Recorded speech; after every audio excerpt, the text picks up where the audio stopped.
परम आदरणीय और हमारे गुजरात के राज्यसभा के मेंबर और मिनिस्टर एवं श्री मनसुख भाई मांडविया जी और हमारे सभी दर्शक मित्रों, आप सब जानते हैं कि लॉकडाउन में जहां तक जो भी हुआ है, इसमें अपनी गवर्नमेंट ने आत्मा मंथन और आत्मनिर्भर की योजना से बहुत सारे अपने प्रजा के लिए बहुत सारी योजनाएं हैं। मैं परम आदरणीय मनसुख भाई मांडविया जी से भी रिक्वेस्ट करता हूं कि ऐसे जो भी अपनी योजना है नया भारत के निर्माण के लिए, वो अपने पूरे जनता के लिए पहुंचाने के लिए अगर हमारा ये माध्यम आपको ये लगे तो हम पूरे जो भी अपनी योजनाएं है सभी मिनिस्टर्स जो है ये माध्यम से मैं आने के लिए आपसे मैं रिक्वेस्ट करता हूं कि हम उसके साथ जुड़ने के कृपया करें। और इस ये पूरे कार्यक्रम जुड़ने के लिए हमारे जो सेनेट मेंबर है और अकाउंट बोर्ड के मेंबर है इवन निशित पटेल जी और उनके जो पर्सनल सेक्रेटरी है श्री आदरणीय अनिल भाई मांडविया जी और आदरणीय श्री मुलायम जी, सभी का हम अमरोली कॉलेज और जीवन ट्रस्ट परिवार और हमारी अमरोली कॉलेज परिवार की टीम से सबका हम शुक्रिया करते हैं। और फिर से है हमारे प्रिय और एवं हमारे परम आदरणीय श्रद्धेय एवं श्री मनसुख भाई मांडविया जी का हम स्वागत करते हैं और आगे के लिए हमारी टीम को हम विनती करते हैं कि उनका आमंत्रण आगे शुरू कीजिए। आभार। Vande Mataram. Thank you, Principal Chavda sir. Today we are having with us more than 3,400 registered participants, and more than that, such participants are not registered, but they are watching us on YouTube live. So, on behalf of the trust and college, I am welcoming all the participants. Today we have an eminent speaker with us, Union Minister of State for Shipping, Independent Charge, Union Minister of State for Chemical and Fertilizer, India, and member of Rajya Sabha, Honorable and respected Sri Mansukh Mandaviya sir. So I will request Dr. Chirag Sitpuria sir to introduce this eminent personality. Chirag sir. Good afternoon, one and all. I, Dr. Chirag Sitpuria, digitally welcome you, all the participants. 11th National Webinar on Post-COVID Scenario and Atmanirbhar Bharat. Mansukh Mandaviya ji is the Minister of State, Independent Charge for Ministry of Shipping and Minister of State for Chemical and Fertilizer in Government of India. Mandaviya ji was born in small village in Palitada State, farmer's family. Hold a postgraduate degree in political science from Bhavnagar University. Mandaviya ji was very active in politics and serving people since his youth. He became a member of ABVP and soon he grabbed his position as a state executive committee member of ABVP, Gujarat unit. Seeing his intellect, skills and the zeal to work hard, he was appointed as the leader of Yuva Morcha and then he president of BJP unit. To hold the record MLA in Gujarat. Working hard to serve the people and uplifting them was his only goal, and thus he organized two Padyatras of 123 kilometers and 127 kilometers for the cause of girls' education, Beti Bachao, Beti Padhao, and Vyasan Hatao.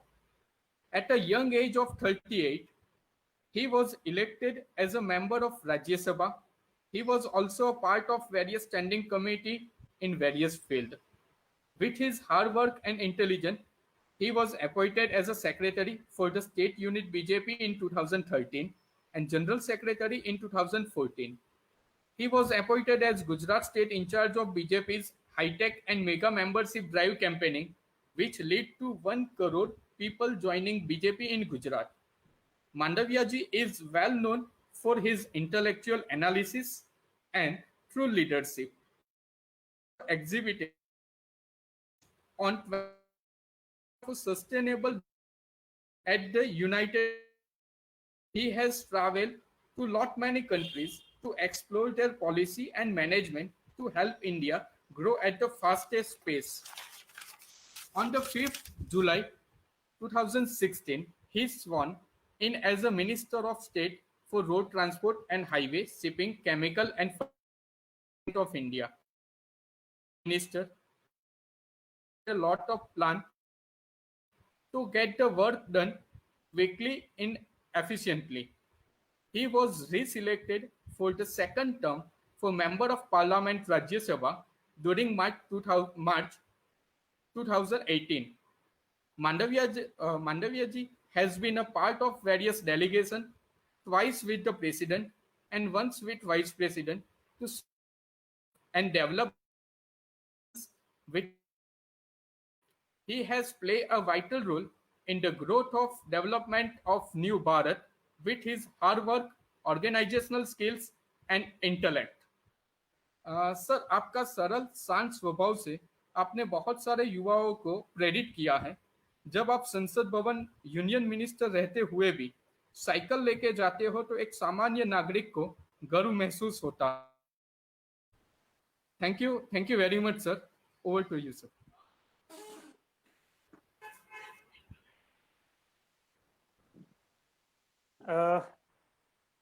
First, our speaker, honorable sir, આપની વાણીને સાંભળવા માટે, આપના અવાજને સાંભળવા માટે આ બધા જ પાર્ટિસિપન્ટ આતુર છે.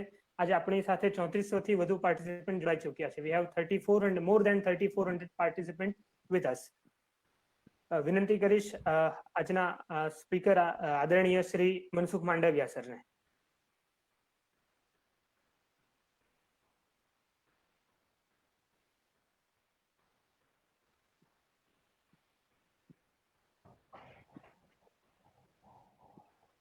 जी नमस्ते. नमस्ते. नमस्ते सर. साथ जुड़ के गुजराती ही हैं? आपके साथ जो जुड़े हुए लोग हैं सब गुजराती है या मैं Hindi? Sir Hindi is comfortable. Hindi बोलूंगा. ठीक है. Don't worry.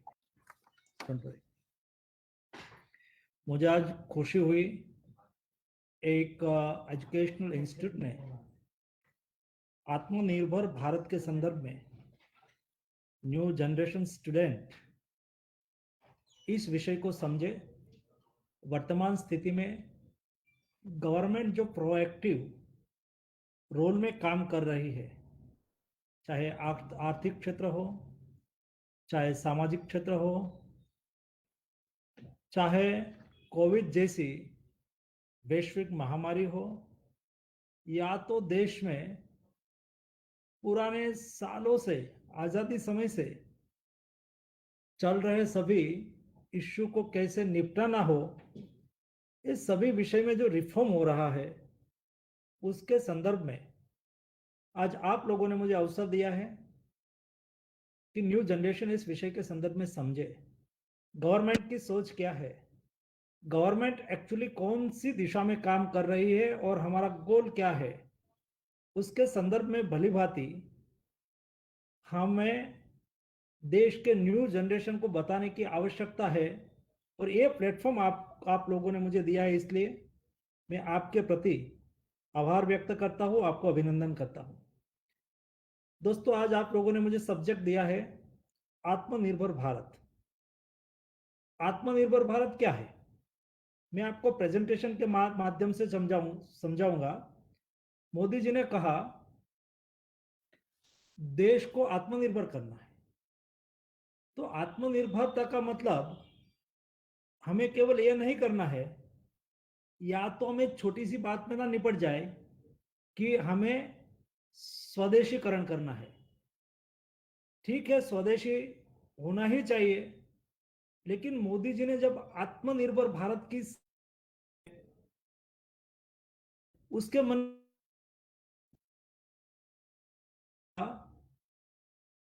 आत्मनिर्भर भारत मतलब देश में देश के परंपरा के अनुसार, देश की आवश्यकताओं के अनुसार, देश की जो प्राथमिक आवश्यकता है उसको हम फुलफिल करें, देश में प्रोडक्शन बढ़ाए और हम दुनिया में हमारी चीजों को भेजे, या तो दुनिया के प्रति हम अपना दायित्व अदा करें और दुनिया से जो देश में इंपोर्ट हो रहा है वो इंपोर्ट कम हो, दुनिया से इनोवेशन आए, दुनिया से देश में नई बात आए और हमारे यहाँ है उसको अच्छी तरह से हम दुनिया को भेजें।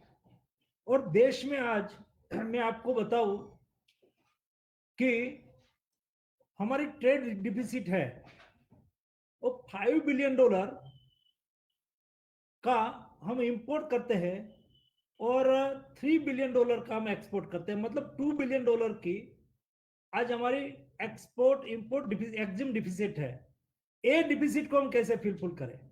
देश की प्राइमरी रिक्वायरमेंट मैं आपको एक एग्जांपल के साथ बताऊंगा तो आपको क्लियर होगा कि आत्मनिर्भर भारत में मोदी जी क्या करना चाहते हैं। My self looking pharma ministry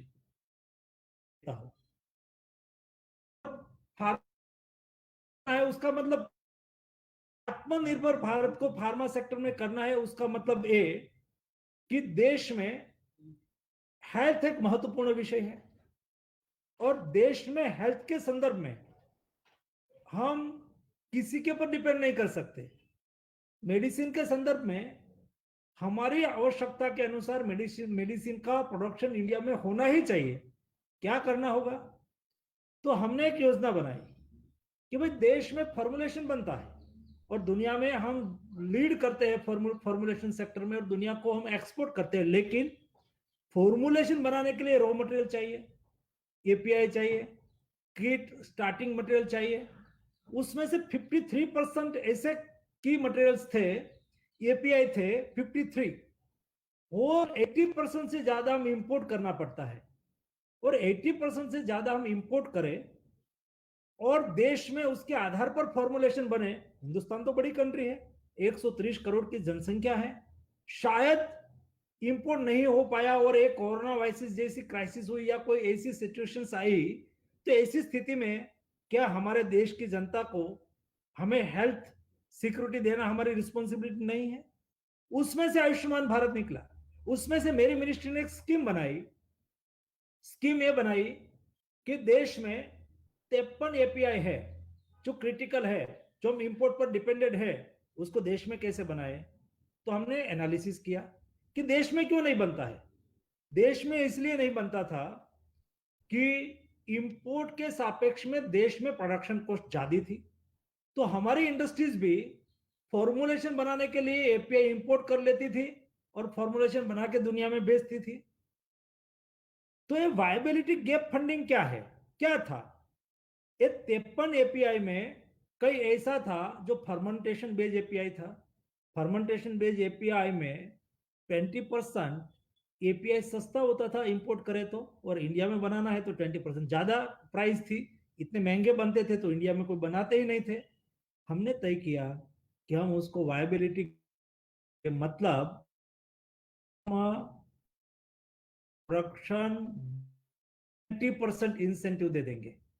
तो 20% इंसेंटिव देने के लिए हमने डिसाइड किया, 14,000 करोड़ रुपीस की स्कीम लॉन्च की। तो ये 14,000 करोड़ रुपीस की स्कीम लॉन्च की, उसमें हमने ऐड कर दिया एपीआई, मेडिकल डिवाइस। आज आप देखो थर्मोमीटर भी बाहर से आता है। आप टेम्परेचर जब लेते हैं आपका बॉडी का, उसके लिए जो थर्मोमीटर है वो भी मेड इन अदर कंट्री है, इंडिया में नहीं बन सकता। आप मेमोग्राफी मशीन इंपोर्ट होता है, कोई भी एक्सरे लेने के लिए जाओ तो एक्सरे मशीन इंपोर्ट होता है। क्या ये क्रिटिकल नहीं है? क्या ये देश में नहीं बनना चाहिए? ये देश में ही बनना चाहिए। उसके लिए क्यों नहीं बनता है? देश में कोई मैन पावर की, टैलेंट की, इंडस्ट्रियलिस्ट की कमी नहीं है, लेकिन इंटरनेशनल मार्केट में हम कॉम्पीट नहीं कर सकते थे और हमारे से सस्ते प्रोडक्शन कॉस्ट दुनिया में होती थी।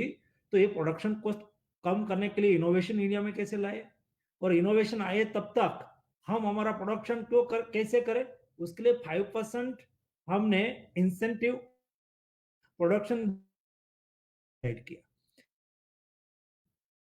देश में उसकी वायबिलिटी बनेगी तो देश उसमें आत्मनिर्भर होगा, देश उसमें स्वनिर्भर होगा। ये कल्पना आत्मनिर्भरता की है, ये हमारी परंपरा और हमारी फिलोसॉफी भी है। आर्थिक क्षेत्र में,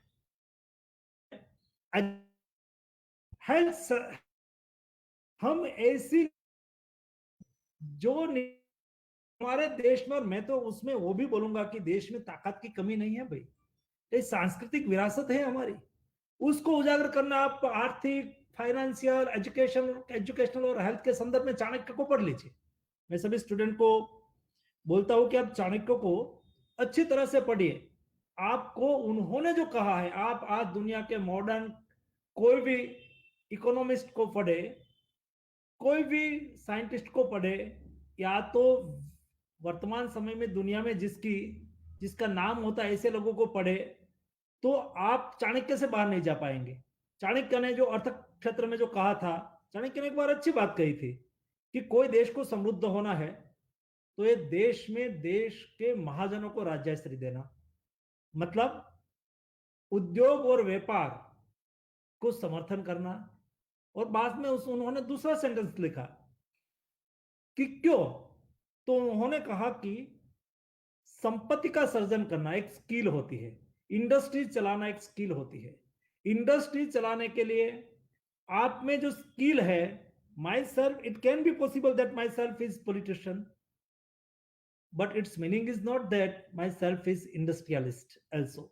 मैं एक अच्छा पॉलिटिशियन हो सकता हूं, लेकिन उसका यह मतलब नहीं कि मैं एक अच्छा इंडस्ट्रियलिस्ट भी हो सकता हूं, अच्छा बिजनेसमैन भी हो सकता हूं। एक स्किल है, और जिसमें जो स्किल है उसको आप सपोर्ट करो तो ऑटोमेटिक उसकी स्किल का आउटपुट बढ़ जाएगा।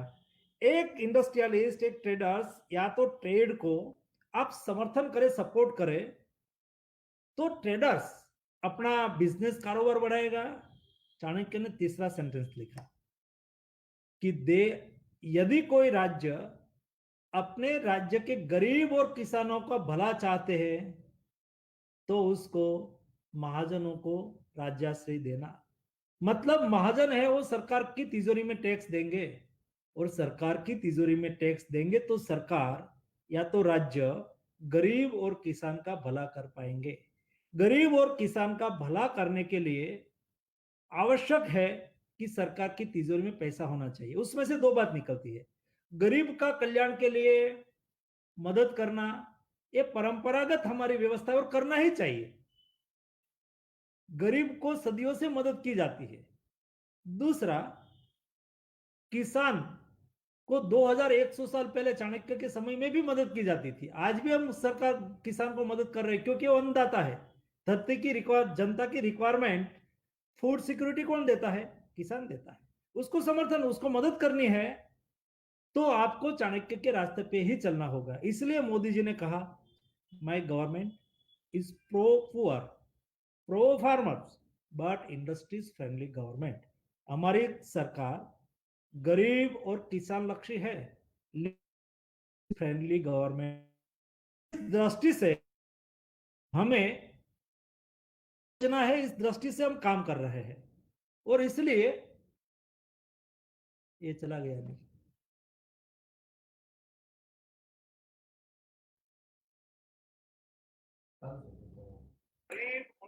वो इसलिए यहां से थोड़ा ये डिस्टर्ब हुआ था। मेरी आवाज तो आ रही है ना? हाँ सर, आवेश आ रही है। Yes yes. तो इसलिए हमारी जो विभावना है, मोदी जी ने इस बात को अच्छी तरह से पकड़ा। ये विभाव और ये विभावने के लिए आत्मनिर्भरता की ओर जाना है। देखो, मैं आपको एक उदाहरण तौर पर बताऊं। आप किसी के घर पे जाइए, गांव में जाइए, शहर में जाइए, उसमें लिखा होता है शुभ लाभ।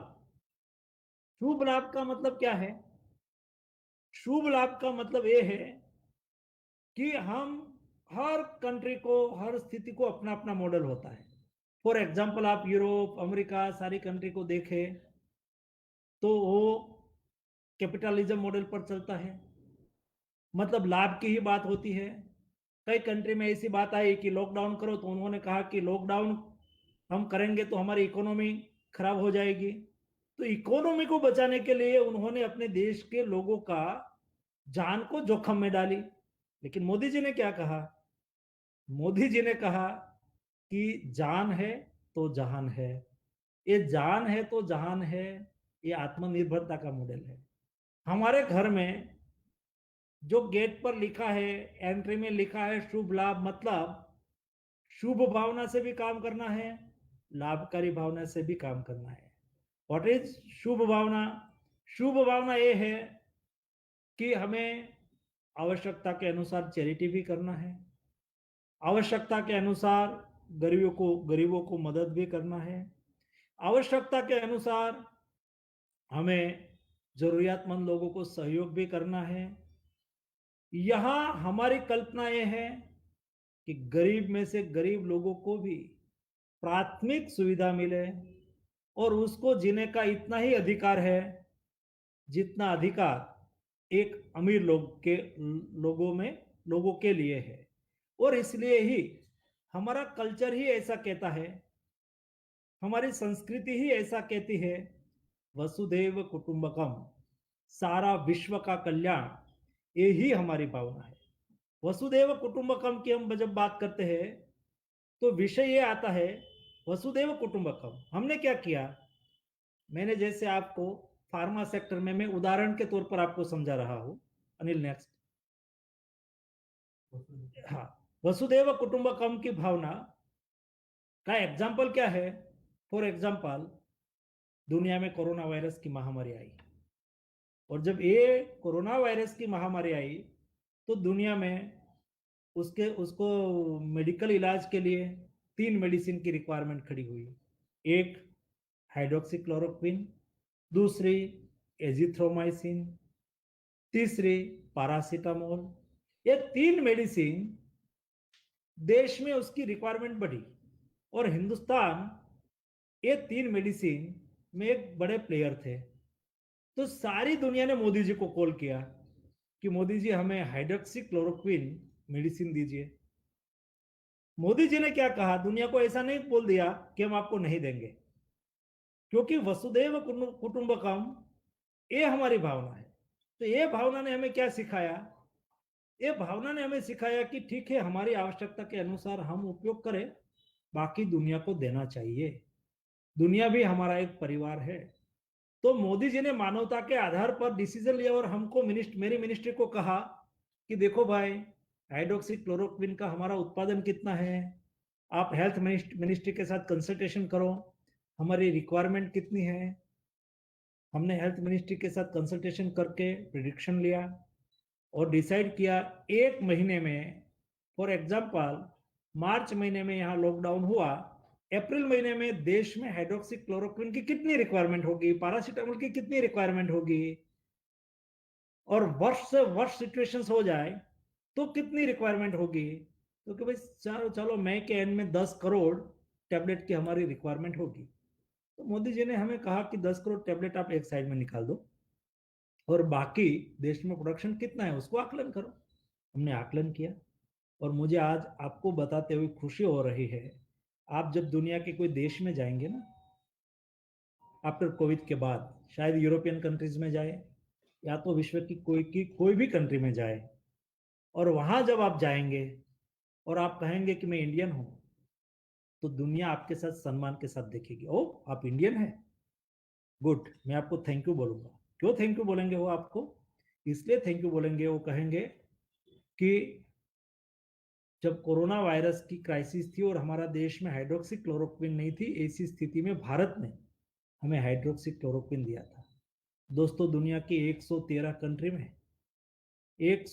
कंट्री में 2 महीने में हमने हाइड्रोक्सीक्लोरोक्विन और पैरासीटामोल पहुंचाया। हम आर्थिक आधार पर कब महासत्ता हो पाएंगे या तो हम कब डेवलप्ड हो पाएंगे, आई डोंट नो, बट मैं इतना अवश्य बोल सकता हूं कि मानवता के आधार पर, वसुधैव कुटुंबकम के आधार पर, आत्मनिर्भरता के आधार पर हमने दुनिया में ये स्थान स्थापित किया है कि हम विपरीत स्थिति में दुनिया के साथ है।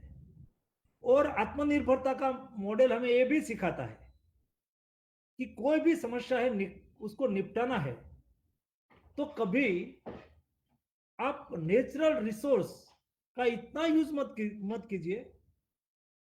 नेचुरल रिसोर्सेज या तो कुदरत के सामने मत आइए।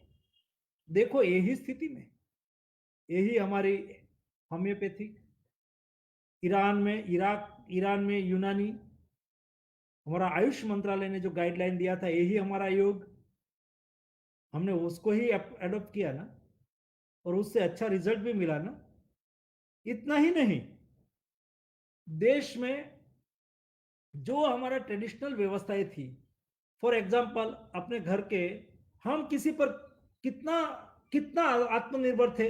हमारे यहाँ कोई सफाई कर्मी नहीं आता था और हम सफाई करते थे ना, हमारा घर की सफाई। कई लोगों ने घर पे भी इस्त्री किया कि नहीं किया, अपना बाल जात अपने स्वयं को काटा कि नहीं काटा। कई चीज ऐसी है जो लॉकडाउन में हमें उसका एहसास हुआ, और कई ऐसी भी चीज है ये हमें एहसास करवाया कि एक सफाई कर्मी नहीं होता तो आपकी हालत क्या होती। एक सफाई कर्मी नहीं होता है तो कितनी गंदगी हो जाती है। आपको पता लगा, एक हेयर कटिंग सलून में से कटिंग करने वाला नहीं होता तो हमारी क्या स्थिति हो जाती है। सबका सम्मान करना ये हमारी संस्कृति का संदेश है, और यही हम देश में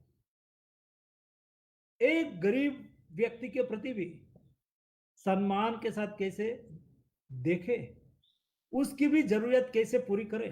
फॉर एग्जाम्पल, लॉकडाउन करने की आवश्यकता हुई, मैं कोई कंट्री का नाम नहीं बोलूंगा, लेकिन कई कंट्री में, जिस कंट्री को डेवलप्ड कंट्री माना जाता है, वहां की स्थिति क्या हो गई थी, आपका कोई परिचित है तो उसको पूछिए, वहां है या तो वहां से कोई आया हो तो उसको पूछिए। लेकिन देश में मोदी जी ने तुरंत ही गरीब कल्याण पैकेज घोषित किया। गरीब कल्याण पैकेज घोषित करके देश के गरीब लोगों को तीन टाइम खाना मिल जाए, भोजन की असुविधा न रहे, उसके लिए सुनिश्चितता तय की। धीरे धीरे 2 महीने के बाद एक बहुत बड़ा आर्थिक पैकेज के रूप में हमारा बजट है दोस्तों 28 से 30 लाख करोड़, और हिंदुस्तान की आजादी के बाद ये पहली घटना हुई है।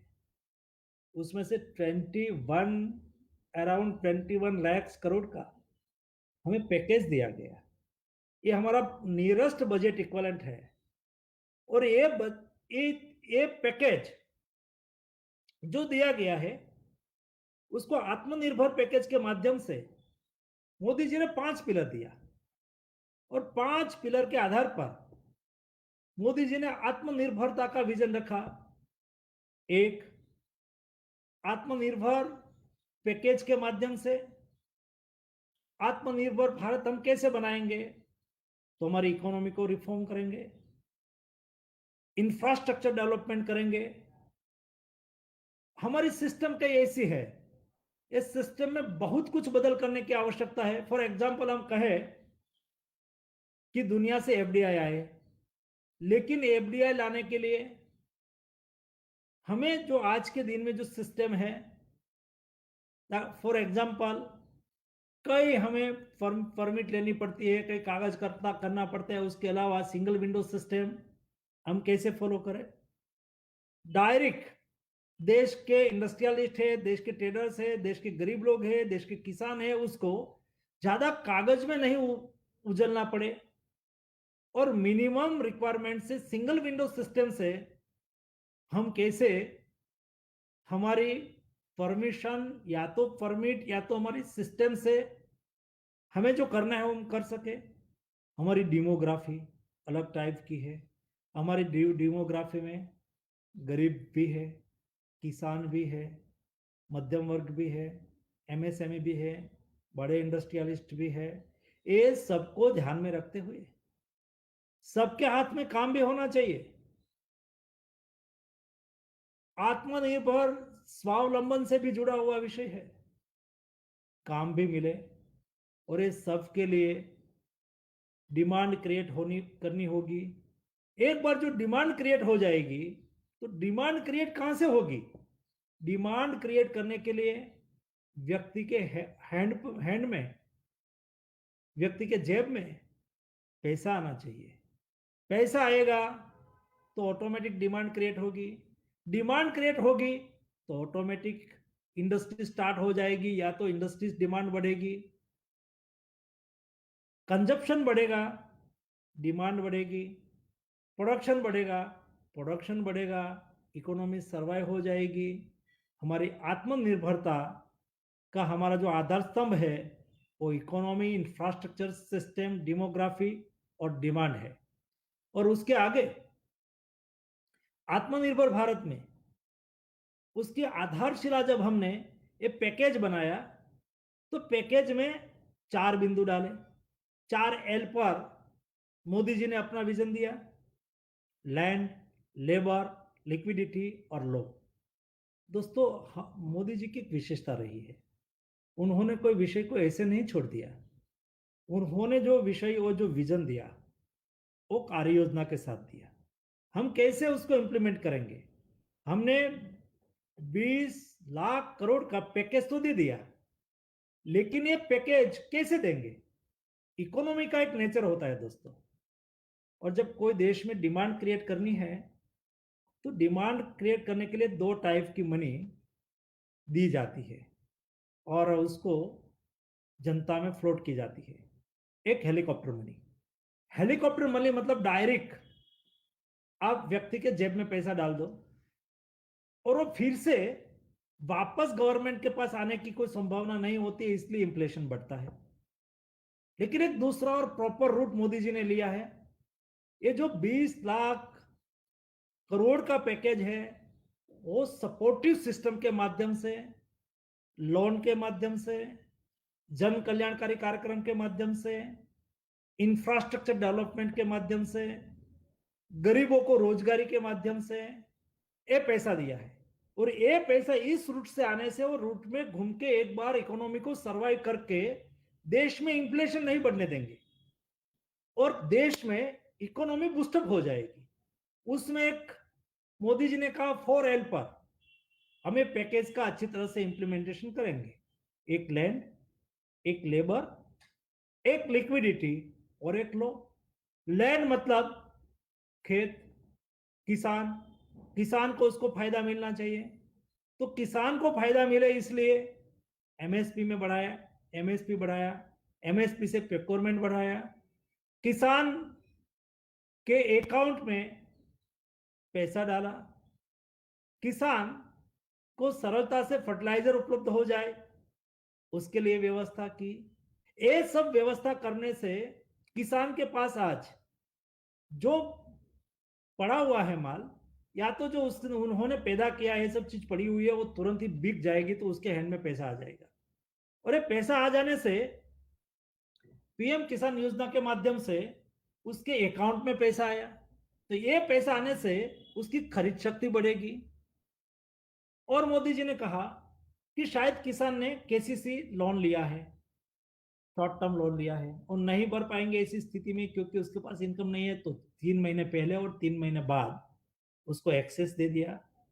और देश में ऐसे 25 लाख किसान क्रेडिट कार्ड, जो फिशरमैन है, जो एनिमल हस्बेंड्री करता है, ये सबको सपोर्ट किया और नया 25 लाख किसान क्रेडिट कार्ड के माध्यम से 25,000 करोड़ रुपीस और देने के लिए कहा।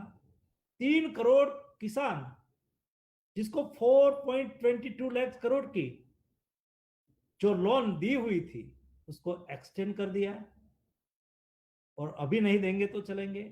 ऐसे कई इनिशिएटिव फार्मर्स के लिए लिया गया, उसका फायदा किसान को होगा और उसके माध्यम से किसान की जेब में पैसा आएगा नेक्स्ट, और ये पैसे के माध्यम से हमारी इकोनॉमी को हम आगे बढ़ा सकते हैं। Next next next. और दोस्तों दूसरा, नेक्स्ट, श्रमिक, ये महत्वपूर्ण विषय है। देश में श्रमिक के लिए पिछले 2 महीने में 3,500 करोड़ से ज्यादा उसके लिए राशन के लिए खर्च किया गया। 8 करोड़ श्रमिक को उसको फायदा हुआ और मुद्रा शिशु लोन के माध्यम से 12 महीने में 2% उसको जो उन्होंने लोन लिया था उसमें रिबेट्स दिया। दोस्तों, गरीब और एकदम नीचे तबके के लोग जो स्ट्रीट वेंडर होते हैं, स्ट्रीट वेंडर के लिए ये बहुत बड़ी बात है। आपको अभी समझ में नहीं आएगा, आपके मन में क्या आएगा कि मोदी जी ने कहा है कि स्ट्रीट वेंडर है उसको 10,000 तक के हम लोन देंगे। ये बहुत, उसके लिए एक रेहड़ी खरीदना, एक स्ट्रीट में जाके बैठना और उसकी जरूरियात के लिए मार्केट से या तो फ्रूट वेजिटेबल एपीएमसी से खरीद के वहां बैठने के लिए उसके पास पैसा नहीं बचता है। ऐसी स्थिति में 5,000 करोड़ रुपीस देश के ऐसे तबके के लोगों को देना है जिस तबके के लोग फिर से अपना कारोबार अच्छी तरह से शुरू कर सकें। और ये शुरू करने के लिए 5,000 करोड़ रुपीस दिया जाएगा 10,000 की लोन के रूप में। आप कहेंगे कि साहब आप बोलते हैं लेकिन पैसा नहीं देंगी लोन, बैंक पैसा नहीं देगी। बैंक क्यों पैसा नहीं देती है? क्योंकि बैंक को भरोसा नहीं होता कि पैसा वापस आएगा कि नहीं आएगा। लेकिन ये विषय में मोदी जी ने कहा है कि उसकी गारंटेड गवर्नमेंट है। शायद छोटे व्यक्ति कभी पैसा लेट दे पाया, नहीं टाइम पे हफ्ता भर पाया, तो आपको चिंता मत करना, उसकी गारंटी गवर्नमेंट लेती है, गवर्नमेंट उसकी व्यवस्था करेगी। लेकिन आपको देना है, इसलिए रेहड़ी वाले हो, स्ट्रीट वेंडर हो, उसको भी उसका लाभ मिलेगा। वैसे ही मनरेगा योजना की स्कीम चलती है, लेकिन देश में मिनिमम 8 से 10 करोड़ लेबर कोरोना वायरस की क्राइसिस के बाद इस स्पेशल ट्रेन के माध्यम से अपने अपने वतन में पहुंचे हुए हैं। वहां पहुंचने के बाद भी उसकी रोजगारी शुरू रहनी चाहिए। जैसा मैंने कहा ना कि 4 पिलर है, उसमें एक लेबर भी है, श्रमिक भी है। ए श्रमिक के साथ भी जस्टिस होना चाहिए।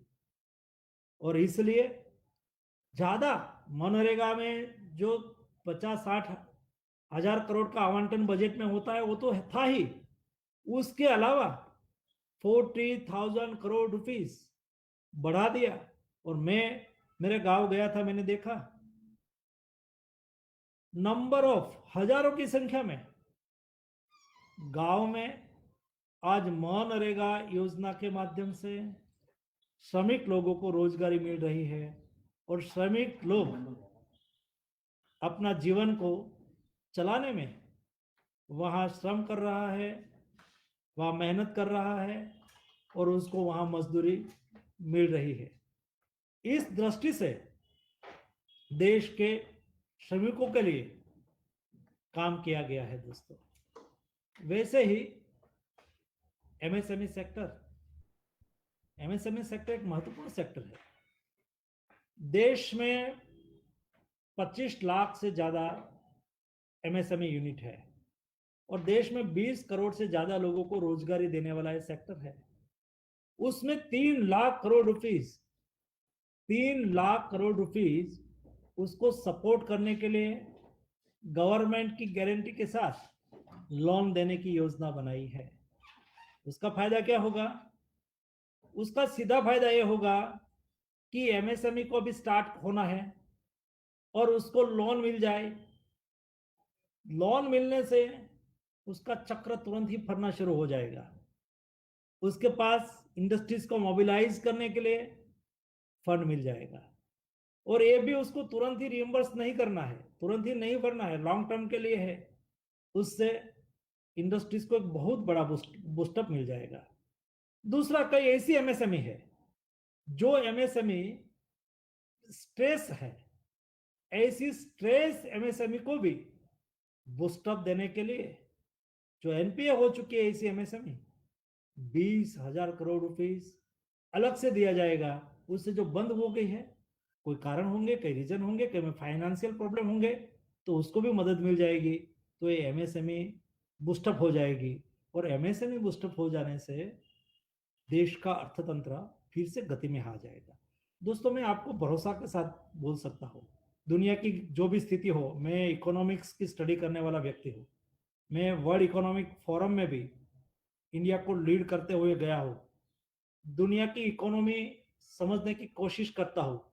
उसके आधार पर मैं बोल सकता हूँ कि ये आत्मनिर्भर भारत के बेस के आधार पर ये हमारा 20.97 लाख करोड़ का जो पैकेज है, ये पैकेज के माध्यम से शॉर्ट टर्म में दुनिया कब आएगी कब नहीं आएगी, क्योंकि कोरोना वायरस की वजह से सारी दुनिया की इकोनॉमी पर नेगेटिव इफेक्ट हुई है, नॉट ओनली फॉर इंडिया। तो सारी दुनिया की इकोनॉमी पर जो नेगेटिव इफेक्ट हुई है उसमें से दुनिया जब निकले तब, लेकिन इंडिया निकल जाएगा ऐसा मुझे पक्का लगता है।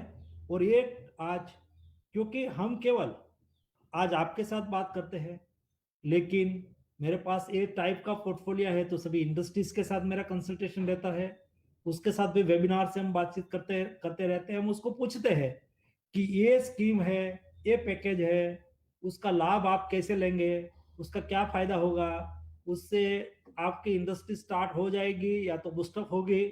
तो ये लोग की जो रिप्लाई आती है उसके आधार पर मैं बोल सकता हूँ कि एमएसएमई और हमारे इंडस्ट्री सेक्टर ये तुरंत ही पुटअप हो जाएगा और उसका फायदा हमें मिलेगा। और एक आत्मनिर्भर भारत में एक मोदी जी ने दूसरा कहा कि देश में अब ये बहुत महत्वपूर्ण विषय है, जो आप में से भी कई एंटरप्रेन्योर्स होंगे, कई स्टूडेंट होंगे, कल आप एंटरप्रेन्योर्स बनेंगे, कल आप ऑफिसर्स बनेंगे, कल आप आकलन करेंगे। मोदी जी ने कहा कि 200 करोड़ तक का कोई टेंडर ग्लोबल टेंडर नहीं होगा। उसका मतलब यह है कि देश की रिक्वायरमेंट है, ये देश में ही फुलफिल होनी चाहिए। और ये फुलफिल करने के लिए कई ऐसी चीज है जो हमें इंपोर्ट करनी पड़ती है, लेकिन स्थिति के अनुसार हम उसका प्रोडक्शन भी कर सकते हैं। लेकिन 200 करोड़ रुपीस की गवर्नमेंट की कोई प्रोक्योरमेंट के लिए ग्लोबल टेंडर नहीं करना है। तो उसकी इफेक्ट क्या आएगी, मैं आपको एक एग्जांपल बताऊं कि मुझे एक पोर्ट पर क्रेन चाहिए और एक क्रेन की कीमत होती है 20 से 25 करोड़ की, और ये इंडिया में नहीं बनता है, हमें बाहर से इंपोर्ट करना पड़ता है।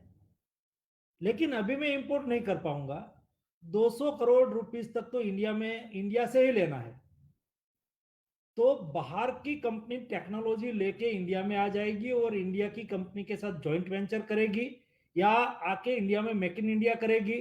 तो आके इंडिया में मेक इन इंडिया करेगी, उससे क्या फायदा होगा, शायद वो फॉरेन कंपनी है लेकिन इंडिया में एफडीआई लेके आई और उन्होंने वो आकलन करेंगे कि इंडिया में कितना पोर्ट है, तो कहेंगे कि 63 पोर्ट है, उसमें से कितनी क्रेन चाहिए, क्योंकि भाई सालाना उसको 15-20 क्रेन तो चाहिए ही चाहिए। तो सालाना 15-20 क्रेन चाहिए तो उसका टेंडर तो बार बार आएंगे, तो चलो मुझे इंडिया जाना पड़ेगा। तो इंडिया के साथ का जॉइंट वेंचर करेंगे तो इंडियन कंपनीज को फायदा होगा और कई कंपनी डायरेक्ट एफडीआई लाके यहाँ मेक इन इंडिया करेगी, तो वहां से टेक्नोलॉजी भी आएगी और हमारे यहाँ रोजगारी का सर्जन भी होगा। इस दृष्टि से बहुत विजन के साथ हमने ये प्लान किया है और इस दृष्टि से हम देश में आत्मनिर्भरता की ओर कैसे आगे बढ़े ये हम सुनिश्चित करने जा रहे हैं। नेक्स्ट अनिल।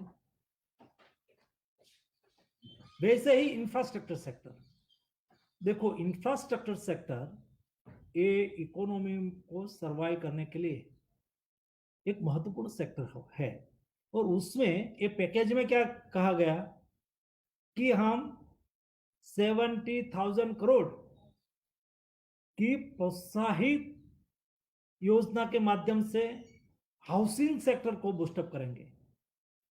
देखो 70,000 करोड़ रुपीस बैंक के माध्यम से हाउसिंग सेक्टर में आएगा, उससे क्या फायदा होगा, उससे यह फायदा होगा कि हाउसिंग सेक्टर में 70,000 करोड़ रुपीस आएंगे तो 70,000 करोड़ रुपीस पीपीपी मोड से करेंगे तो सामने से भी लगेगा, तो 2-3 लाख करोड़ रुपीस लग जाएंगे।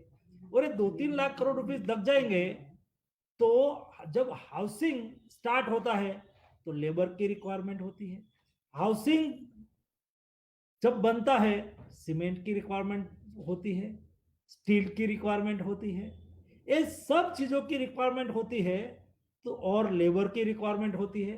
तो सबकी डिमांड क्रिएट होगी, डिमांड क्रिएट होगी, तो ये पैसा अल्टीमेटली कहाँ जाएगा? ये पैसा अल्टीमेटली लास्ट पर्सन तक जाएगा। और इसलिए हाउसिंग सेक्टर में 70,000 करोड़ रुपीस की प्रोत्साहक योजना डिक्लेयर किया। दूसरा एक महत्वपूर्ण विषय उसमें ऐड किया गया है कि पीपीपी मोड से हम आवास बनाएंगे। और पीपीपी में किसको साथ में लेंगे?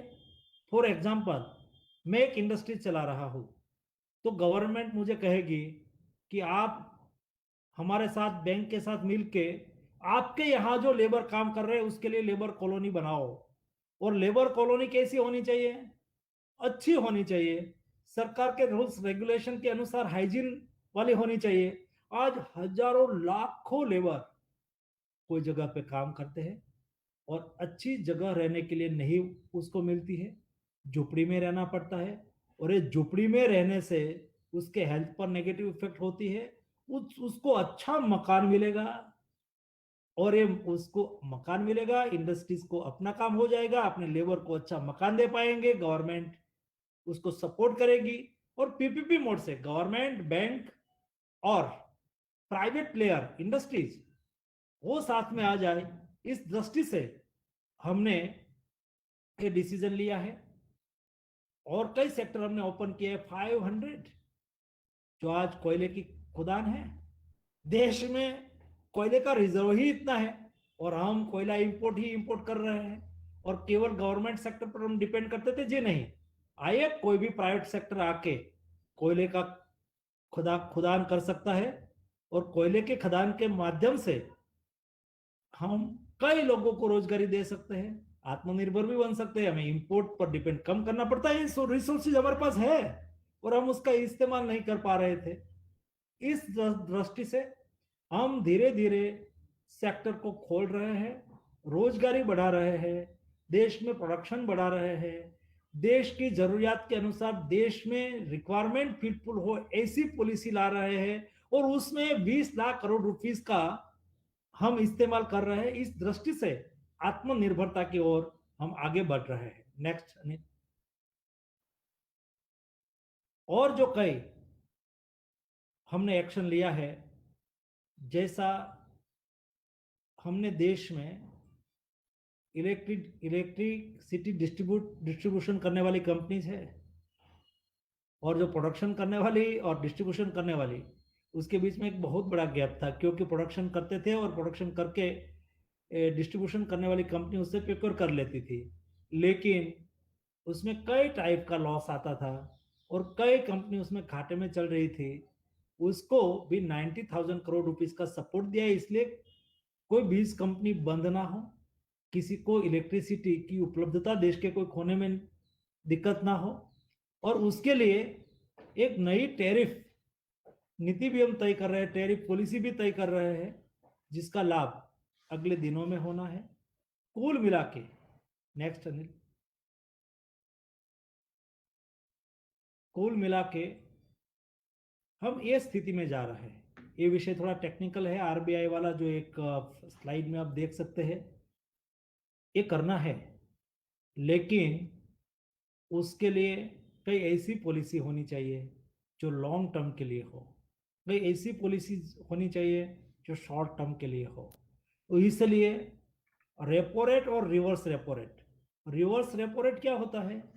रिवर्स रेपो रेट में जब बैंक के पास ज्यादा पैसा होता है तो बैंक अपने पास नहीं रख सकती है और रिजर्व बैंक में जमा कराती है और उसका इंटरेस्ट उसको मिलता है। लेकिन रिवर्स रेपो रेट जब आप कम कर देते हैं तो उसको मार्केट में ही जाना पड़ता है, क्योंकि वो तब ही मार्केट में जाएंगे क्योंकि रिजर्व बैंक उसको कम पैसा देगी और मार्केट से उसको ज्यादा पैसा मिलेगा, इंटरेस्ट ज्यादा मिलेगा। वो कोई प्राइवेट लोगों को, कंपनीज को वो लोन के रूप में पैसा देंगे तो उसको इंटरेस्ट ज्यादा मिलेगा। तो ज्यादा इंटरेस्ट उसको मिले और या तो ये इंटरेस्ट के लिए वो नीचे जाए और रिजर्व बैंक में अपना पैसा ना रखे, इसलिए रिवर्स रेपो रेट भी कम किया है। और रेपो रेट के लिए लॉन्ग टर्म पॉलिसी आइडेंटिफाई की है। जो लोग इकोनॉमिक्स में रुचि रखने वाले लोग हैं उसमें उसको पता लगेगा। उसके लिए 8 लाख करोड़ की फैसिलिटी क्रिएट की है और ये 8 लाख करोड़ रुपीस जो कैश रिजर्व रेशियो है उसको कम किया है। इसलिए कैश रिजर्व रेशियो कम करने से ऑटोमेटिक लिक्विडिटी बढ़ेगी और लिक्विडिटी बढ़ेगी तो ऑटोमेटिक नीचे पैसा जाएगा। दोस्तों, उससे आप कल्पना कर सकते हैं अगले दिनों में, आज तक आपको ऐसा लगता था कि बैंक थोड़ी रिजिड है, बैंक पैसा नहीं देती है, आपको बहुत सरलता से पैसा उपलब्ध होगा, सिस्टम के साथ से रिटर्न, लेकिन फिर से बैंक में रिटर्न आना आवश्यक होता है। जो ये पैसा हेलीकॉप्टर मनी के रूप में या तो डायरेक्ट आपके पास आ जाए तो उसकी नेगेटिव इफेक्ट होती है।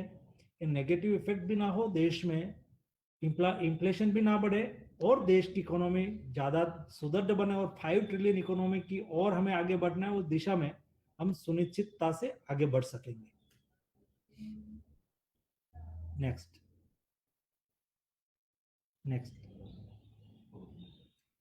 तो कुल मिला के जो लास्ट में मैं केवल इतना ही कहूंगा कि आत्मनिर्भरता ये देश के लिए बहुत जरूरी है। आत्मनिर्भरता के आधार पर ही हम फिर से एक बार देश को हमारी फिलोसॉफी के आधार पर, ये बात गलत नहीं थी, ये बात सही थी कि हमारे देश में दूध घी की नदी बहती थी, मतलब देश समृद्ध था, देश सेल्फ सस्टेन था, देश वसुदैव कुटुंबकम की भावना के अनुसार दुनिया के साथ ताल मिलाता था, देश चाणक्य की फिलोसॉफी के अनुसार अपना व्यवहार करता था, देश गीता के उपदेश के अनुसार जितना हमारा है उसके पर ही हमारा अधिकार है। सृष्टि का दोहन नहीं करना, लेकिन सृष्टि के साथ तालमेल मिलाना। हमें प्रकृति का दोहन नहीं करना, लेकिन प्रकृति के साथ कदम मिला के चलना। उसमें से ही हमारा आयुर्वेद निकला है, उसमें से ही हमारा लाइफ लाइन बनी हुई है। यही लाइफ लाइन सही लाइफ लाइन है, ऐसा कोरोना क्राइसिस ने हमें दिखा दिया है। और ये ही जीवन पद्धति विश्व में आज ग्लोबल वार्मिंग की समस्या हो, कोरोना वायरस की महामारी हो, विश्व में कई समस्या है, उसका समाधान यही जीवन पद्धति दे सकती है। और ये सिस्टम को ध्यान में रखते हुए ये जीवन पद्धति को सुनिश्चित करने के लिए आत्म भारत का विजन मोदी जी ने हमारे सामने रखा है। और ये विजन के माध्यम से देश आत्मनिर्भरता की ओर आगे बढ़ेगा और एक हमारा कल्पना का भारत माता परम वैभव के स्थान पर विराजमान हो, ये सुनिश्चित करेंगे। यही आज के दिन के लिए धन्यवाद दोस्तों। Thank you sir for enlightening speech.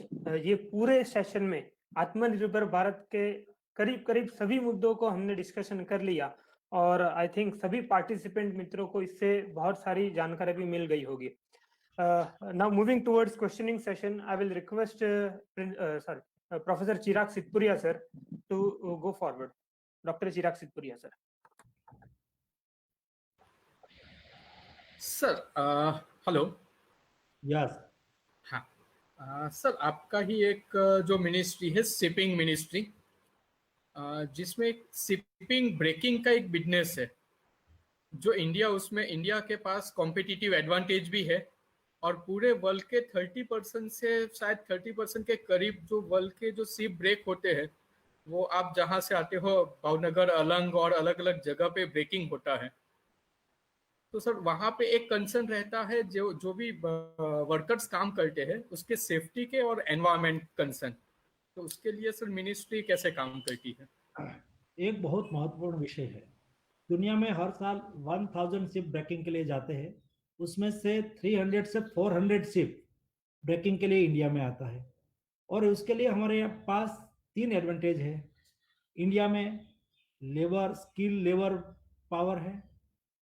India में नेचुरल जो अलंग है, ये दुनिया का सबसे बड़ा करंट वाला सी है, और सबसे ज़्यादा करंट होने से दुनिया के कितने भी बड़े शिप क्यों ना हो, वो डायरेक्ट हाई टाइड होती है तब बीच हो जाता है। ये दो सुविधा हमारे फेवर में होने से आज शिप ब्रेकिंग इंडस्ट्रीज इंडिया में डेवलप हुई है। आपने कहा है कि ये लेबर सेंट्रिक इंडस्ट्रीज है और उसकी सिक्योरिटी, उसकी हेल्थ सिक्योरिटी और उसके रहने के लिए अच्छी सुविधा, हाइजेनिक रहने की व्यवस्था, ये सब होने बहुत आवश्यक है। और उसके लिए एक दुनिया में मैरीटाइम इंटरनेशनल मैरीटाइम ऑर्गेनाइजेशन ने एक हांगकांग कन्वेंशन के माध्यम से hazardous waste material removal system कैसी होनी चाहिए, शिप ब्रेकिंग यार्ड में काम करने वाले, रिसाइकलिंग यार्ड में काम करने वाले लेबर की सेफ्टी के लिए क्या करना चाहिए, उसके लिए एक विस्तार से गाइडलाइन दिया था। और मेरी मिनिस्ट्री ने, मोदी गवर्नमेंट ने पार्लियामेंट में शिप रिसाइकलिंग बिल को पारित करके hazardous waste removal system international standard की सुनिश्चित की, और इंटरनेशनल स्टैंडर्ड का हेल्थ पैरामीटर वहाँ काम करने वाले को, उसकी ब्रेकिंग के समय में काम करते हैं तो उसके लिए क्या क्या प्रिकॉशन लेना चाहिए, उसको ट्रेनिंग देनी चाहिए, उसको ग्लोव्स पहनना चाहिए, उसको जो जो इक्विपमेंट की आवश्यकता हो। कई ऐसा ब्रेकिंग है और कई ऐसी ब्रेकिंग के लिए जब जाते हैं तो वहाँ एक्सीडेंट ना हो जाए, उसके लिए एक नॉर्म्स के अनुसार उसको ये सब चीज़ों को उपयोग करना होता है। ये सब हमने कानूनी रूप में सुनिश्चितता खड़ी की है, और हमारे अलंग शिप ब्रेकिंग यार्ड के सभी शिप ब्रेकर्स उसको फॉलो भी करता है, और दुनिया ने, वर्ल्ड मैरीटाइम ऑर्गेनाइजेशन ने भी उसको अप्रिशिएट किया है, और अच्छी तरह से शिप ब्रेकिंग इंडिया में बढ़ रहा है। शिप ब्रेकिंग बढ़ने से बहुत सी डाउनस्ट्रीम इंडस्ट्रीज बनती है। मेरा तो आग्रह है, जो मुझे सुन रहे हैं, कभी अवसर मिले तो एक बार ये दुनिया का सबसे लार्जेस्ट शिप ब्रेकिंग यार्ड है, उसको देखने जैसा है। उसमें से फर्नीचर निकलता है, उसमें से इलेक्ट्रिकल स्पेयर पार्ट निकलता है, उसमें से स्टील निकलता है, कई चीज निकलती है, और 15-20 किलोमीटर लंबा क्षेत्र में ये सबका सेल लगा हुआ होता है। और आप एक बार देखेंगे तो आपको अच्छा भी लगेगा, आपका क्वेश्चंस भी अच्छा है, और इंडिया उसके लिए बहुत अच्छी तरह से एग्रेसिव रोल में हमने काम करके दुनिया में इंडिया का नाम बनाया है। हाँ, थैंक सर। एक और कि WHO बैन कर दिया और बहुत सारे देशों को उसको यूज करने के लिए उन्होंने मना कर दिया, तो ये क्या एक प्रोपोगेंडा ही है, या मतलब जो इंडिया सबसे बड़ा मैन्युफैक्चरिंग है हाइड्रोक्लोरोक्विन का, जिससे इंडिया का जो अभी कोरोना का जो रिकवरी रेट है वो सब, तो WHO ने ऐसा बैन करने का क्या मतलब? और WHO ने उसको बैन नहीं किया है, लेकिन उन्होंने जो सूची बनाई कि उसके ट्रीटमेंट के लिए ये हाइड्रोक्सी क्लोरोक्विन की आवश्यकता नहीं है, ऐसा करके उन्होंने एक डिक्लेरेशन किया। लेकिन ये हाइड्रोक्सी क्लोरोक्विन क्या है? ये बेसिक मेडिसिन है इम्यूनिटी बढ़ाने की। फॉर एग्जाम्पल, ये आज से नहीं, जैसा पैरासीटामोल बेसिक मेडिसिन है, ऐसी हाइड्रोक्सी क्लोरोक्विन आपको, जब अंग्रेज लोग इंडिया में आते थे पहले, तो अंग्रेज लोग जब इंडिया में आते थे तो उसको हाइड्रोक्सी क्लोरोक्विन खिलाते थे। क्यों?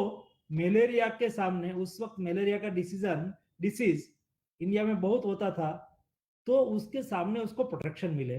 वैसे ही कोरोना वायरस के लिए आज भी Indian council of medical research ने गाइडलाइन डिक्लेयर किया है कि जिसको, जो कर्मी, हेल्थ वर्कर कोरोना वायरस के पेशेंट को ट्रीट कर रहे हैं, उसको प्रिकॉशन के लिए उसको कैसे ट्रीटमेंट लेना है, ये प्रिकॉशनरी ट्रीटमेंट है। और भारत सरकार ने डिसाइड किया, दुनिया में प्रिकॉशनरी ट्रीटमेंट के लिए हाइड्रोक्सीक्लोरोक्विन नहीं लेना ऐसा नहीं है, सब लोग ले ही रहे हैं। और जो नई रेमडेसिविर ट्रीटमेंट के लिए आई, आफ्टर पेशेंट जाता है तब इंट्रावेनस उसको दी जाती है। और हाइड्रोक्सीक्लोरोक्विन वो प्रिकॉशन के लिए है, जिससे आप की इम्यूनिटी बढ़े और आप कोरोना वायरस के संक्रमण का सामना कर सके, इस दृष्टि से उसका उपयोग है। और उसका सारा आज के दिन में भी दुनिया की डिमांड इतनी ही है, सारी दुनिया में इंडिया आज के दिन में बेच ही रहा है, एक्सपोर्ट कर रहा है। और इंडिया स्वयं ने ही क्विन का ही खुद भी स्वयं ने कहा था कि मैं भी हाइड्रोक्सीक्लोरोक्विन ले रहा हूं, तो ये प्रिकॉशन के लिए है। Thank you very much sir. Sir आपने 20 लाख करोड़ के पैकेज की बात की, उसमें बहुत सारी चीजें बैंकिंग के थ्रू लोन लेने की बात है। बहुत सारे लोन ऐसे हैं जिसमें गवर्नमेंट की रिस्पॉन्सिबिलिटी जो है डेब्ट की वो 20%, किसी में 60% एमएसएमई लोन, और उसमें 100% अंडरटेकिंग गवर्नमेंट का नहीं है।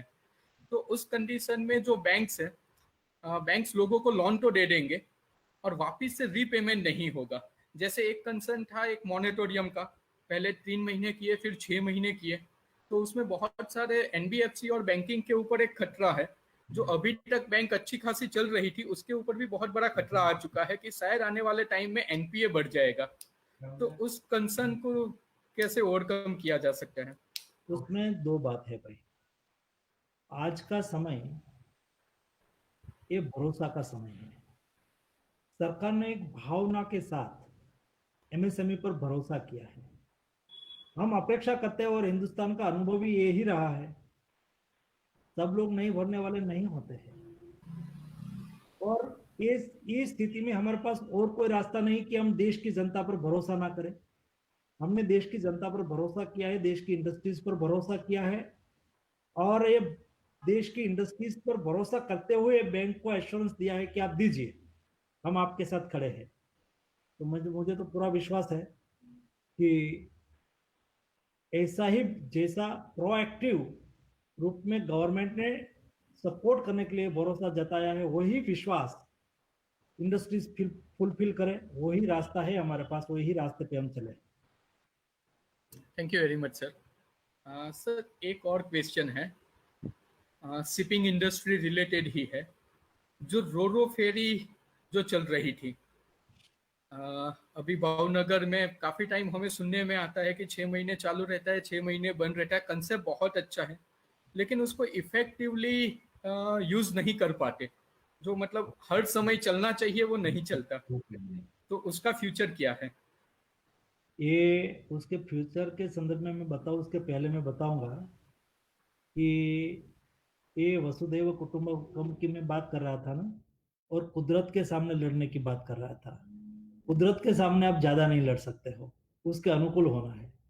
तो आज के दिन में जो गोगा दहेज रोरो फेरी सर्विस चल रही थी, वहां एक नर्मदा नदी ने अपना जो प्रवाह था वो बदल दिया, और ये प्रवाह पहले था। उसके अलावा जब हमारी जेटी थी उस साइड डाइवर्ट हो गया लास्ट फ्लड में, तो उससे नुकसान ये हो गया कि एकदम सिल्टिंग वहां होना शुरू हो गया, तो ये फेरी सर्विस को बंद करनी पड़ी। और कंटिन्यूस हम ड्रेजिंग करें तो कितना करें, तो हम एक ऐसा रास्ते पे, ऐसा मोड पे जा रहे हैं जो कुदरत को अनुकूल होते हुए हम रूट को सुनिश्चित करके परमानेंट वहां फेरी सर्विस चलाए, ये हमारा कमिटमेंट है और ये हम चलाएंगे। Thank you very much sir. एक क्वेश्चन था कि आप को हर हमें चलाते देखा है, संसद भवन जब भी आप जाते हो बाइसिकल चलाते हो, और आपने बहुत सारे इंटरव्यू में कहा है कि मतलब ये कोई लग्जरी नहीं है, ये कोई मतलब दिखावा नहीं है, ये आपका पैशन है। और हमारा सौभाग्य है कि आज वर्ल्ड बाइसिकल डे है, तो उसके रिलेटेड आप यही बात है। कुल मिला के मैं स्पष्ट मानता हूँ, मैं एक संदेश देना चाहता था। नंबर ऑफ टाइम मैंने कहा है कि it's not fashion to me, it's passion to me. Why? इसलिए कि आवश्यकता हो तो आप जिसका इस्तेमाल करना है करें। मैं ऐसा नहीं कहूंगा कि आप साइकिल लेके दिल्ली से गुजरात जाओ, मैं भी प्लेन में जाता हूं, लेकिन आपको नजदीक जाना है तो क्यों फ्यूल जलाए? फ्यूल जलता है, कार्बन उत्सर्जन होता है, पोल्यूशन होता है। फ्यूल जलता है तो हमें इंपोर्ट करना पड़ता है, हमारा हुडियामन चला जाता है। फ्यूल जलता है और हम गाड़ी लेके गए, हमारा शारीरिक श्रम कम हो जाता है और हमारी हेल्थ बिगड़ती है। आप मेरी फिटनेस देखते हो ना, मेरी फिटनेस का वही सीक्रेट है। मैं सुबह शाम 1 घंटे कंपलसरी साइकिलिंग कर लेता हूँ, तो अच्छी एक्सरसाइज हो जाती है। तो मैंने डिसाइड किया कि मेरे निवास से पार्लियामेंट नजदीक है, तो मैं क्यों ना साइकिल लेके जाऊं। साइकिल लेके जाने से, और दूसरा, मेरे मन में जो गरीब साइकिल चलाता है ना, साइकिल स्टेटस का सिंबल नहीं होना चाहिए। एक गरीब साइकिल चलाता है वो देश का काम कर रहा है, इस दृष्टि से जनता को देखना चाहिए। ये अपनी स्वास्थ्य का भी काम कर रहा है, ये पोल्यूशन भी कम कर रहा है, ये कार्बन भी कम उत्सर्जित कर रहा है, फ्यूल बचाता है तो देश का हुडियामन भी बचता है। दोस्तों, गरीब व्यक्ति का कमिटमेंट नेशन के प्रति इतना है, क्या हम सब लोग अपने जीवन में ऐसा नहीं कर सकते हैं? मैं साइकिल लेके घूमता हूं तो not only for you but सारे देश में, मैं कोई भी शहर में जाता हूं तो इस शहर में मुझे लोग एक भारत सरकार के मंत्री के रूप में पहचानते हैं, उससे ज्यादा साइकिल वाले मंत्री आए ऐसे पहचानते हैं। मैं जब एमपी था तब था तो मनसुख मनसुख मांडविया साइकिल, तो ऐसा करके है। और कई साइकिल क्लब बनी हुई है, कई लोगों ने मुझे साइक्लोथॉन के लिए, फ्लैग ऑफ के लिए बुलाया है, मैं जाता भी हूँ। उससे फायदा यह होता है कि लोग में हिपोक्रेसी कैसे खत्म हो गए। बड़े लोग साइकिल नहीं चला सकते, ऐसा नहीं होना चाहिए। आज आप जाओ डेनमार्क में, आप डेनमार्क में 48 लाख पॉपुलेशन है और 48 लाख साइकिल है। अब स्विट्जरलैंड जाओ, आप नेदरलैंड चले जाओ, तो वहां 45 लाख पॉपुलेशन और 40 लाख साइकिल है। सब लोग साइकिल लेके चलते हैं, निकलते हैं। ये एक गोल के साथ आगे बढ़ना चाहिए। आज साइकिल दिन के अवसर पर मेरा सभी जो लोग आज मेरे साथ जुड़े हैं उसको आग्रह है कि साइकिल एक जीवन का पार्ट बनना चाहिए। नजदीक है, बहुत दूर नहीं है, तो क्यों ना हम साइकिल का उपयोग करके अपनी हेल्थ को बचाएं। कितनी अच्छी एक्सरसाइज हो जाती है। आज बोलते हैं कि cycling it's the best exercise. हम जिम में जाके साइकिल चलाए तो क्यों हम अपने काम के स्थल पर जाके एक्सरसाइज ना कर ले? ये रवैया अपनाना चाहिए। सर, इसी के साथ एक सप्लीमेंट्री क्वेश्चन है। आप साइकिल पे ही जाते हो तो आपको दिल्ली में डर नहीं लगता? डर लगने का तो कोई सवाल ही नहीं है। एक बार पैशन बन जाता है तो डर बड़ छूट जाता है।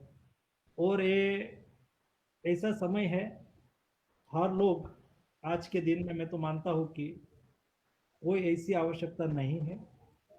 कोई ये कई बात मैं इसलिए नहीं बोल सकता कि उसका उपयोग कई करते हैं कई नहीं करते हैं, लेकिन मुझे तो डर नहीं लगता है और मैं तो जाता हूँ और 8 साल से जाता हूँ। Yes sir. Okay sir. Sir, chemical और फर्टिलाइजर रिलेटेड एक क्वेश्चन है। केमिकल और फर्टिलाइजर सेक्टर एक्सपोर्ट सेक्टर में सबसे अच्छा काम कर सकता है।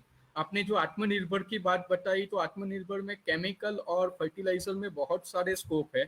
तो आपकी मिनिस्ट्री उसको किस तरीके से लेती है और आने वाले समय में हमारा एक्सपोर्ट इसी सेक्टर में कितना बढ़ सकता है? केमिकल सेक्टर में, पेट्रोकेमिकल सेक्टर में तो अभी बढ़ना शुरू हुआ है, क्योंकि क्रूड को इंपोर्ट करके यहाँ रिफाइन करके कई पेट्रोकेमिकल्स एक्सपोर्टर देश में और एक्सपोर्ट ओरिएंटेड इंडस्ट्रीज भी बनने लगी है। लेकिन एक बहुत बड़ी अपॉर्चुनिटी मोदी जी ने देश के लिए एनकेस किए, वो है सऊदी अरेबिया के साथ हमने एमओयू किया है। और सऊदी अरेबिया को कहा है कि आप इंडिया में आइए और स्टोरेज करिए। तो कोई कंपनी को हम जब स्टोरेज की फैसिलिटी देते हैं तो यहाँ वो रिफाइन करेगी, रिफाइन करने से बहुत बड़ी इंडस्ट्रीज लगेगी, उससे बहुत बड़ा एम्प्लॉयमेंट जनरेट होगा। युवाओं को, स्किल मैन पावर को, टेक्नीशियन को, इंजीनियर को, उसमें जॉब की अपॉर्चुनिटी ओपन होगी। एक ये सेक्टर है। और दूसरा फर्टिलाइजर सेक्टर है। फर्टिलाइजर सेक्टर में मैं आपको बताऊं कि 40 से 240 से 245 लाख मैट्रिक टन यूरिया का प्रोडक्शन इंडिया में होता है, लेकिन देश का कंजप्शन है 330 से 40 लाख मैट्रिक टन। तो 17 लाख मैट्रिक टन हमें इंपोर्ट पर डिपेंड करना पड़ता है। तो वो भी देश में प्रोडक्शन हो उसका, उस दिशा में हमने नए प्लांट लगाना शुरू किया है। और अल्टरनेट फर्टिलाइजर पर किसान जाए, उसके लिए भी हम कई स्कीम, कई योजना लेके आने की दिशा में आगे बढ़ रहे हैं। कुल मिला के ये भी एक आत्मनिर्भर भारत का हिस्सा बनेगा। I request to Dr. हाँ, 2-3 क्वेश्चन है।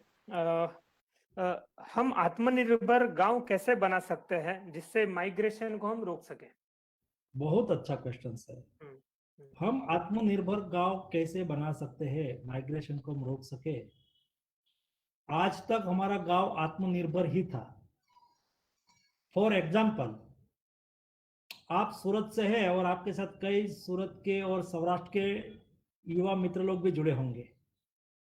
वो वहां से यहाँ आया था, सूरत आया था, लेकिन उन्होंने गांव को छोड़ा नहीं। गांव की जरूरियात को हमेशा उन्होंने किसी ने कहा कि हमें टेम्पल बनाना है तो गांव में उन्होंने टेम्पल बनाया, स्कूल के रूम बनाना है तो स्कूल के रूम के लिए अनुदान दिया, और उन्होंने गांव की जरूरियात को संभाला और गांव को हर हमें जो लोग कमाए उन्होंने मदद किया। यही गांव है जो गांव छोड़ के शहर में आ गए थे, लेकिन जब शहर में कोरोना वायरस की क्राइसिस के बाद ये लोग वतन गए, तो ऐसा नहीं आपको आने नहीं, उन्होंने कहा आइए। उन्होंने उसको गांव ने उसको स्वीकार किया, और गांव में उसकी लैंड है या तो जो कोई श्रमिक है तो उसको यही गांव उसको रोजगारी देगा, खेत में रोजगारी देगा, फार्म में रोजगारी देगा। यही गांव उसको, कोई फार्मर है, कोई फार्मिंग करना जानता है तो उसकी लैंड वहां पड़ी है, वहां वो फार्मिंग कर सकेंगे, उसको वह संभालेंगे। और गांव का एक कल्चर ही ऐसा है, गांव आत्मनिर्भरता का एक बेस्ट मॉडल है। फॉर एग्जाम्पल, मैं छोटा था, गांव में रहता था, तो मेरे पास, मेरे परिवार में गाय और भैंसें होती थी। तो गाय और भैंस मिल्क देती थी और बटर मिल्क, छाछ भी मेरे घर पे बनती थी। तो पड़ोस में रहने वाले सभी लोगों को, जिसके पास केटल नहीं है, उसको छाछ उपलब्ध कराना। पैसा नहीं होता था। आज आप पाउच लेने के लिए पैसा लेके जाते थे ना, 25 साल पहले ये नहीं था। ये आत्मनिर्भरता का उत्तम मॉडल था और आज भी है। गांव में एक किसान के घर पे मिल्क, काव मिल्क देती है तो वो छाछ बनाता है, तो पड़ोस में रहने वाले सभी लोगों को देते हैं और देते हैं। और कोई किसान ने अपने खेत पे फ्रूट वेजिटेबल लगाया है, कई किसी पड़ोस में रहने वाले लोगों को मार्केट से नहीं खरीदना होता था, वो देते ही थे, देते ही है। ये गांव का मॉडल है। आत्मनिर्भर भारत में यही कल्पना है कि गांव की जरूरियात हम एक दूसरे को सहयोग करके, लाभ की भावना से नहीं, मैंने कहा ना, हम शुभ भाव, शुभ लाभ। हमारे घर के गेट पे मैंने देखा है, वो लिखते थे, आज अलग से लिखते हैं, लेकिन पहले सिंधु से लिखते थे, शुभ लाभ। वो जो आपका क्या बोलते हैं, उसको उपयोग करके शुभ लाभ सभी घर के गेट पे लिखा होता था, अभी भी लिखा होता है। यही आत्मनिर्भरता का सबसे बड़ा एग्जाम्पल है कि हमें पैसा भी कमाना है, मेहनत भी करनी है, और कमाने के बाद या तो हमारे पास जो संसाधन है उसको एक दूसरे के सहयोग में भी जुटाना है, और हमें सामूहिकता से आगे बढ़ना है। ये भावना गांव में होती है। ये मॉडल फिर से गांव लोगों को, शहर में जो लोग आए हैं उसको एहसास हुआ कि नहीं, यही मेरा गांव है। जो गांव को छोड़ के मैं आया था, यही गांव ने मुझे ऐसे ही स्वीकारा है और मुझे सहयोग किया है।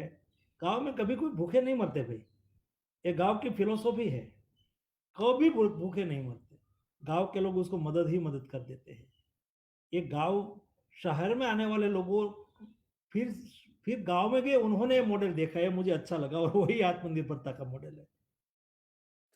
Thank you sir. Next question था कि आत्मनिर्भर भारत में जो आपने इलेक्ट्रिसिटी कंपनी को जो सपोर्टिव सिस्टम था फाइनेंशियल, ये डायरेक्टली इलेक्ट्रिसिटी कंपनी के लिए है या इसमें कस्टमर को भी कुछ बेनिफिट होगा सर? उसमें इलेक्ट्रिसिटी कंपनी के लिए इसलिए है कि जो हम उसको नहीं देते तो अपना घाटा को फुलफिल करने के लिए वो अपने ग्राहक पर चार्ज बढ़ाता, या तो अलग से चार्ज लेता, और बिजली महंगी होती, तो इनडायरेक्टली ये ग्राहक पर ही है, और इनडायरेक्टली हमने दे रहे हैं डायरेक्ट कंपनी को, लेकिन उसका फायदा इस दृष्टि से उसके ग्राहक को ही होना है। Okay sir, last 2 question. ये आत्मनिर्भर भारत जो प्रोजेक्ट है, ये लॉन्ग टर्म प्रोजेक्ट बना रहेगा या फिर ये करंट सिचुएशन के अकॉर्डिंग हमने प्लान किया है? करंट सिचुएशंस में इसलिए किया कि इस बार हमें ऐसा एहसास हुआ और हम आत्मनिर्भरता को अच्छी तरह से समझ सके, इसलिए इस समय पर लॉन्च किया। फॉर एग्जाम्पल, आत्मनिर्भरता को समझना, जैसा आपने गांव का उल्लेख किया, जरूरी है कि नहीं एक दूसरे को अपनाना, एक दूसरे को सहयोग करना। हाँ जी। हमें ये एहसास हुआ, दुनिया को एहसास हुआ कि चलो ऐसा एक क्रिटिकल मेडिसिन नहीं होती तो क्या होता, तो उससे हमें ये अवसर मिला है अपने आप को समझने का। और हमारा आत्मनिर्भरता का ही मॉडल था जो हमारा कल्चर के साथ जुड़ा हुआ था, उसको मोदी जी ने वर्तमान समय में एनलार्ज करके देश के सामने रखा है, और ये लॉन्ग टर्म इनिशिएटिव है। उसके पर आगे बढ़ के हिंदुस्तान अपना स्थान दुनिया में अच्छी तरह से और अलग तरह से बना सकता है। हर कंट्री का अपना अपना मॉडल होता है। जरूरी नहीं है कि दुनिया का जो ही मॉडल है वही श्रेष्ठ होगा, हमारा भी कई मॉडल श्रेष्ठ है। फॉर एग्जाम्पल, ये योगा का महत्व आज के दिन में हमें समझ में आया कि नहीं आया? ये कोरोना वायरस में हम 2 महीने घर पे रहे, योगा किया कि नहीं किया? हमारे इम्यूनिटी बढ़ाने में, हमें बैलेंस रखने में योगा उपयोगी हुआ कि नहीं हुआ? ये किसका मॉडल है? इंडिया का है, वो आत्मनिर्भरता का एक प्रतीक है। हमारा आयुर्वेद का महत्व हमें समझ में आया कि नहीं आया? आज हम उकाले पीते हैं, सारे गांव में, शहर में, सभी जगह पे लोग उकाला पीना शुरू कर दिया, उससे उन्होंने इम्यूनिटी बढ़ाई, और अच्छी तरह से देखो दुनिया में जो डेथ रेट है उसके सापेक्ष में हमारा आधा से भी कम है, तो अच्छा इंडिकेशन है कि हमारे ट्रेडिशनल जो उपचार है उसके लिए कारगर हो सकता है। तो ये हमारा आत्मनिर्भरता का आधार है। उसको देखते हुए हमने ये लॉन्ग टर्म के लिए ये विजन को एनलार्ज किया है, और लॉन्ग टर्म के लिए इसलिए हमने जो पॉलिसी फॉर्म करने के लिए कहा, और लॉन्ग टर्म के लिए हम पॉलिसी फॉर्म करेंगे तो लोगों को, इंडस्ट्रीज को, कंट्रीज के ध्यान में रहेंगे कि लॉन्ग टर्म के लिए है, और उसको देखते हुए ये अपनी कार्य योजना बनाएंगे। लास्ट क्वेश्चन सर, ये सरकार ने जो पूरी सिस्टम बनाई आत्मनिर्भर भारत, इसमें एक एजुकेटर सिस्टम और या एक प्रोफेसर या एक शिक्षक की भूमिका क्या हो सकती है इसको प्रमोट करने के लिए? बहुत अच्छी बात है। एक शिक्षक की भूमिका कोई भी देश में, देश का भविष्य शिक्षक के गोद में ही पलता है, और देश का प्रलय भी शिक्षक के गोद में ही निर्माण होता है। देश को कहाँ ले जाना है, एक बार देश के टीचर्स, देश के शिक्षक तय कर ले, इस दिशा में देश आगे बढ़ जाता है। उसके लिए मैं आपको एक एग्जांपल देना चाहूँगा। एक बार मेरी बेटी स्कूल में पढ़ के आई और रात को मुझे पूछ रही थी कि पापा ये है, तो मैंने उसका एक क्वेश्चंस को करेक्ट किया कि ऐसा नहीं बेटा, उसका जवाब ए है। तो ये बेटी ने बोला कि पापा ऐसा नहीं, मेरा टीचर ने ये कहा है। टीचर पर बच्चा, जब बच्चे होते हैं तब टीचर पर उनका इतना भरोसा होता है। एक शिक्षक पर एक विद्यार्थी का क्या भरोसा होता है, ये स्वयं मैंने ये एग्जांपल से आपके सामने रखा। तो इस दृष्टि से आज के टीचर्स ये आत्मनिर्भर भारत की दिशा में देश के दरेक बच्चे नेशनलिस्ट बने, स्वाभिमानी बने, इनोवेटिव बने, देश की आवश्यकताओं को आप सूची करो ना, केवल बच्चों को इतना ही सिखाओ, सुबह से शाम तक आप अपने लिए जो चीज वस्तु का उपयोग करते हैं, अपने जीवन के लिए अपने जीवन जरूरी चीज वस्तुओं का उपयोग करते हैं, ये चीज वस्तु कहाँ से बनी हुई है, इंडिया में बनी हुई है कि बाहर बनी हुई है।